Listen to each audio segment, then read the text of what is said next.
Hi, thank you. I'm Jason Long from OMA. Um, OMA and OLIN are both firms that are operating kind of throughout the world, but for both of us it's very important that each of our projects is rooted in the particular place that we're going into. So OMA is an architecture practice based in Rotterdam and New York. OLIN is based in Philadelphia, so we have a root in the Northeast, but it's very exciting to be here in DC. OMA is an architecture firm. Our buildings, we don't really have a style, a particular style of building. We have maybe a style of thinking, trying to use the specifics of the program or the users and especially the place to develop each time a specific response to those conditions. So our buildings never look the same, although sometimes they often look like bridges, actually. OLIN is a world-renowned landscape architecture firm with important work in landscapes, water features, and also cultural landscapes. OMA and OLIN were also both on different winning teams recently for the HUD Rebuild by Design competition. OMA looked at a resiliency strategy for Hoboken. It tried to use resiliency, something that's a necessity, kind of post-Sandy, to also stitch Hoboken back to the waterfront in a way that it has been divorced from. OMA worked at Hunts Point, looking at engaging the community and also protecting vital infrastructure. We're working together in Santa Monica. For both of us, I think one shared feature is that we're devoted to looking at integrating landscape, architecture, and structure. Here in Santa Monica, we're looking at a mixed-use building that doesn't just stack program, but actually treats each program as an independent bar that cascades upward, so that each program gets its own public space, exterior public space and plaza. So a series of public terraces that are landscaped and programmed to engage the city around them. They're each activated with landscape and also program. One of the important things about a public space is that it be flexible at different times of the day and different times of the year. So this is the main plaza at the ground level. That during the day can be used as a market, and in the winter and at night can be then transformed into a skating rink. And then upper level terraces can be not just green roofs, kind of beautification, but actually spaces that are occupied and programmed because of the programs that are adjacent to them. Our work as an architect, OMA, is known to be quite iconic sometimes. This is the China Central Television Building headquarters in Beijing. It's a building that's a loop, so a skyscraper that isn't just vertical but also goes horizontal. It's a kind of bridge. But maybe the most important thing about this building is not that it makes an iconic shape in the skyline, but that it actually frames a public space that's below that big cantilever you saw in the last image. A similar strategy in Porto at the Casa de Musica, a concert hall that stretches out to all sides around it, engaging a large public plaza that's underneath it.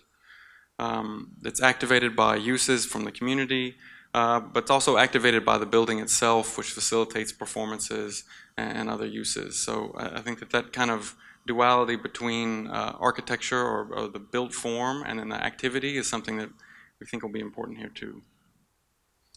In Bordeaux, in France, we're working on a bridge that looks to create not so much an iconic bridge, but an iconic place. So a place that can be used in different ways at different times, and that engages with the river around it.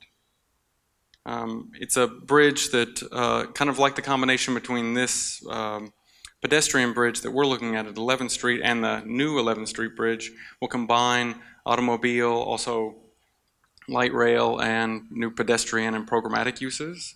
But it also is structured in such a way that the whole bridge can be occupied at different times by a large-scale market or marathon to create really different large-scale events all throughout the year.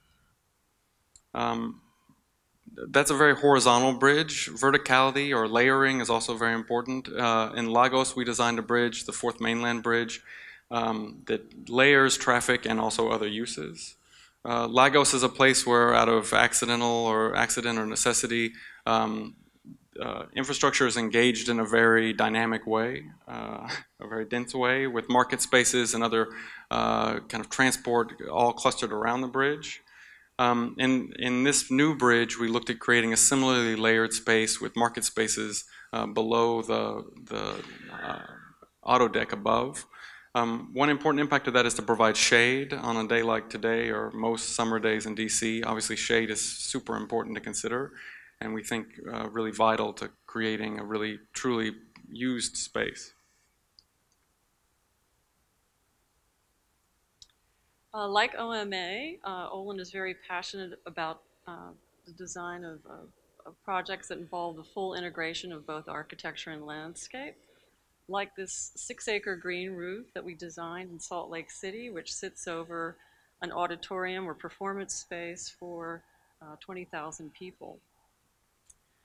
At the Getty in Los Angeles, we designed this series of garden rooms to accommodate both works of art as well as people, places for people to wait as they took the tram that you see on the right. And this landscape sits over a parking garage. More recently, we've been working on the new London Embassy on the south bank of the Thames, working to design a multi-functional landscape. But this site, too, is about 3/4 over structure, over parking as well. We're very familiar with ecological restorations, given our work at Mill River Park in Stamford, Connecticut. Here, as you can see in the plan on the left, we work to stitch together both the downtown and the neighborhoods adjacent around the central park, working to make a more natural edge to what was once a channelized river that had grown very unhealthy through the years. We also work to create places and moments for people, for the community to come together, but also for people to get down to the water's edge.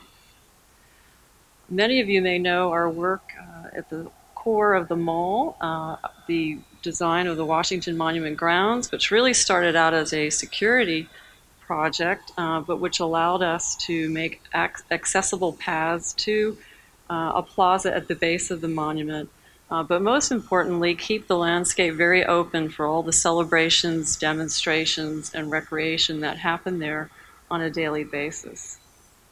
More recently, Skip Grapham and myself were shortlisted, and we won the project, the Sylvan Theater, which is going back to this Washington Monument grounds and providing the critical visitor amenities that are lacking: a cafe, a green amphitheater, and a pedestrian bridge that connects the Museum of African American Art and Culture to the tidal basin. We too are very familiar with the climate in Washington, D.C., having designed the National Gallery of Art Sculpture Garden, a very popular spot on your sultry days here in July and August. And likewise at Canal Park, working to design a vibrant neighborhood community park, which allows for activities throughout the year.